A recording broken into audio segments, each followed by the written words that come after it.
ये बात है आज़ादी के जस्ट बाद की, जब भारत और पाकिस्तान एक था, ठीक है, अलग नहीं हुए थे। तो उस वक्त एक गायक कलाकार हुआ करते थे जिनका नाम था केएल सहगल। ठीक है, केएल सहगल साहब बहुत माने हुए गायक कलाकार थे और बहुत ही अच्छे गाने गाते थे। तो हुआ ये कि एक पाकिस्तान में एक जगह है, ना जाने कराची है कि कौन है, ऐसी जगह पर उनका एक शो था। और जहाँ पर केएल सहगल आया था ना, वहाँ पर इतनी भयंकर भीड़ लग चुकी थी कि लोगों के ऊपर लोग, इतनी भयंकर भीड़, मतलब पैर रखने की भी इतनी जगह नहीं थी, इतनी भयंकर भीड़ हो चुकी थी। अब जैसे ही वो स्टेज पर जाते हैं, खुदा ना खास्ता लाइट चली जाती है।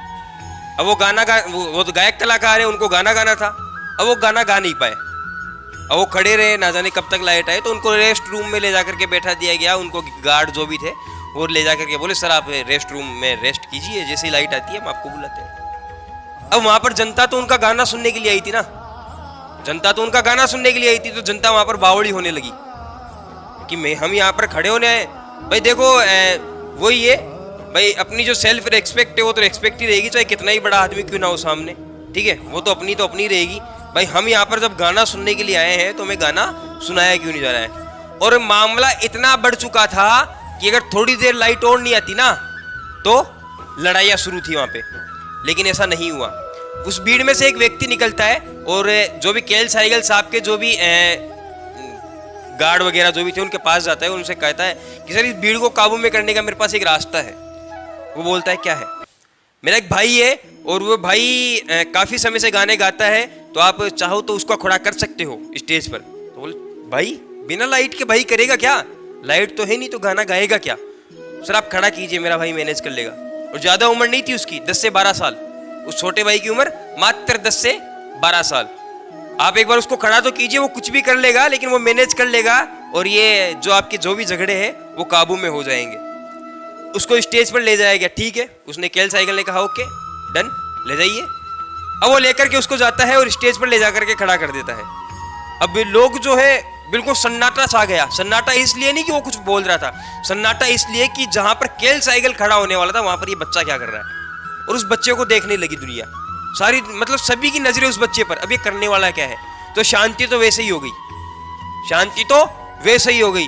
और जब केएल सहगल ने जो व्यक्ति जो वहां पर जो बच्चा खड़ा हुआ था उसका नाम है मोहम्मद रफी। नाम आप सभी ने सुना होगा, आज का बहुत ही माना हुआ गायक कलाकार है वो, बहुत माना हुआ।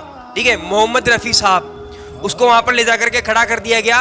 और मोहम्मद रफी साहब ने जब गाना गाया तो एकाग्र चित्त होकर के पूरी दुनिया सुन रही थी। और ऐसा गाना गाया था कि केएल सहगल साहब जो अंदर बैठे थे वो भी बाहर आकर के उसका गाना सुनने लगे थे। ऐसा गाना गाया उसने।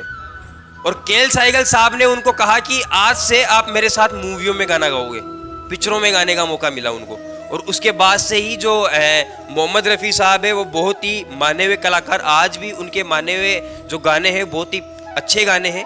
ठीक है, टॉप के गायक कलाकारों में सबसे ऊपर उनका नाम आता है। तो इस कहानी से ये नहीं है कि आपको गाने वाने गाने हैं। ठीक है, मैं आपको ये कहना चाहता हूं कि आप जो भी करो ना, दुनिया को पता नहीं चलना चाहिए कि तुम कर क्या रहे हो। मोहम्मद रफ़ी के बारे में उनके भाई के अलावा किसी को पता नहीं था कि ये करता क्या है। उनके भाई को पता था सिर्फ ये गाने गाता है, और उनको घर वालों को भी नहीं पता था। तो तुम कुछ ऐसा करो कि दुनिया को पता भी ना चले, और वक्त आने पर दुनिया को ऐसा पता चले कि तुम्हारा नाम गूंजता रहे। ठीक है, तो कभी कोई काम अगर आप करो तो किसी को बताने की आवश्यकता नहीं है कि मैं ये कर रहा हूं। कभी आप करो तो उसको जताओ मत ये मैं कर रहा हूं। ठीक है, जो करना है वो करो बिल्कुल शांत होकर के। क्या करते हो, पड़ोसी को पता नहीं होना चाहिए कि इसके घर में चल क्या रहा है, इसके रूम में चल क्या रहा है। इसके रूम में पता नहीं आपने कौन सा शेड्यूल आपने तैयार कर रखा है, ना जाने आपने दीवारों पर क्या क्या लिख रखा है, किसी को पता नहीं चलना चाहिए। लोग सोचे बावड़ा है, पागल है, सोचने दो, कुछ करता धरता नहीं है, सोचने दो। लेकिन तुम्हें पता है ना तुम उस रूम में क्या कर रहे हो, तुम्हें पता है ना तुमने उस रूम में क्या क्या चिपका रखा है, तुम्हें पता है ना तुम कितनी स्टडी कर रहे हो, तुम्हें पता है ना तुम कितनी मेहनत कर रहे हो। बस तुम्हें पता होना चाहिए। जब वक्त आएगा तब दुनिया को पता चलेगा, और ऐसी बुलंद आवाज में पता चलेगा कि तुम्हारा नाम उनके कानों में हमेशा गूंजता रहेगा। किसी को बताने की आवश्यकता नहीं, जो भी करना है शांत रह करके करो। और जब वक्त आए बताने का तब बताओ दुनिया को। अगर आप एक एक को बोलोगे ना कि मैं ये करता हूँ, मैं ये करता हूँ, मैं ये करता हूँ। एक को जाकर के तुम बोलोगे बाबूलाल लग गया, इसको बोल दिया मैं ये करता हूँ, इसको मैं ये करता हूँ, ये करता हूँ। कितनों को एक दिन में कितनों को बता पाएगा? कितनों को? 100 जनों को, 200 को, 300 मान ले, खींच के 1000 मान ले, इससे ज्यादा नहीं होगा।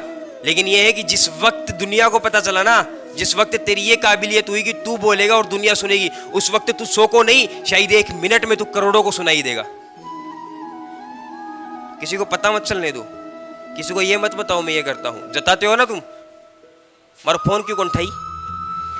हाँ तो नहीं है तो मेरा फोन तो उठाना जरूरी था ना, नहीं तो मैं तो थरते काई काई कर दियो, तुम्हारे तो कौन कर सके? नहीं तू की मैं बंड गयो, फिर मैं कौन क्यों? तू बंड जा, फिर तू क्यों नहीं गई? क्यों जता रहे हो? तुम्हारी सेल्फ रेस्पेक्ट नहीं है। ऐसी बुखार को छोड़ दो ना जो तुम्हारी मान ही नहीं रही, ऐसी बुखार को साइड में बैठाओ जो तुम्हारी नहीं मान रही।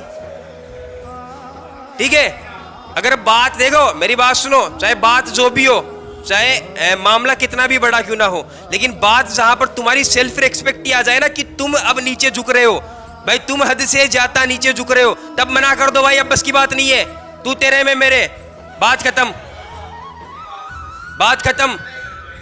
सेल्फ रेस्पेक्ट रहेगी ना तो कोई दूसरा आएगा, 4 बार आएगा, 5 बार आएगा। मैं सिर्फ किसी लड़की की बात नहीं कर रहा, मैं फ्रेंड की बात भी कर सकता हूं। अगर किसी की वजह से तुम्हें बार बार नीचा देखना पड़ रहा है ना, तुम्हारी सेल्फ रेस्पेक्ट इतनी गिर चुकी है कि वो तुम्हें कुछ समझ नहीं रहा, छोड़ दो, छोड़ दो, छोड़ दो। कोई मतलब वाली बात नहीं है फिर वहां पर चीखने चिल्लाने से। भाई मैंने तेरे लिए ये कर दिया, तूने किया क्या? अरे भाई क्या किया? तुम क्यों जता रहे हो उसको?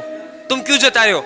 तुमने ऊपर से ब्रह्मा जी से किसी से स्टाम्प पर लिखवा के लाया है कि तू इसकी जिंदगी को हैंडल करेगा? लिखवा के लाया है? या उसने लिखवा के लाया है कि तू जो बोलेगा वो तू करेगा? नहीं लिखवा के लाए, कोई नहीं लिखवा के लाया। सब अपने अपने हिसाब से जीवन जीते हैं।